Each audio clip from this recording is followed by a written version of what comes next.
রিয়াদ ভাই ক্যারিয়ারের একদম শেষ প্রান্তে আছেন, শেষ ভাগে আছেন। ক্রিকেটের মধ্যে থাকেন না, মানে প্র্যাকটিস করেন রেগুলারলি করে। বিপিএলে মানে ফার্স্ট ম্যাচটা উনি ফিনিশ করতে পারেনি, একটা আফসোস হয়তো ওনার মধ্যে রয়ে গিয়েছিল। ওই আফসোসটাই কি রিয়াদ ভাইয়ের এই জেদটা কাজ করছে যে কন্টিনিউয়াসলি ভালো খেলার, যেটা তো ক্রিকেটের মধ্যে নেই। উনি খুব ভালোভাবে ফিনিশিং রোলটা ভালো করেছেন। দেখেন, আমরা যখন অকশনে বসেছিলাম আমরা কিন্তু রিয়াদকে আর কি, আমরা যখন টিম করেছিলাম আমাদের একটা ফিনিশার প্রয়োজন ছিল। তো বাংলাদেশে আমরা সবাই জানি যে মাহমুদুল্লাহ রিয়াদ লাস্ট 2007-এ তার ডেবু হয়েছিল।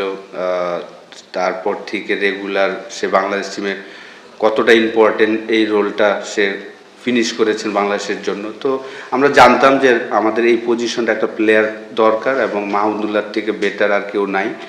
তো প্রথম ম্যাচ আনলাকি যে আসলে এক বলের জন্য নেমেছিলেন, সেটা হয়নি। কিন্তু এখন যে ব্যাটিং করছেন লাস্ট 3-4 বছরে আমি বলবো যে কেরিয়ারের বেস্ট টাইমটা। যদিও হাতুরা সিংয়ের সময় আমি মনে করি যে ওই সময়টা ওর কেরিয়ারের বেস্ট সময় কাটিয়েছিলেন 2014 থেকে 2018 পর্যন্ত। ওই সময় তার অ্যাভারেজ অলমোস্ট 50 ছিল। তো এখনও আমি বলবো যে অসাধারণ সময় কাটাচ্ছেন।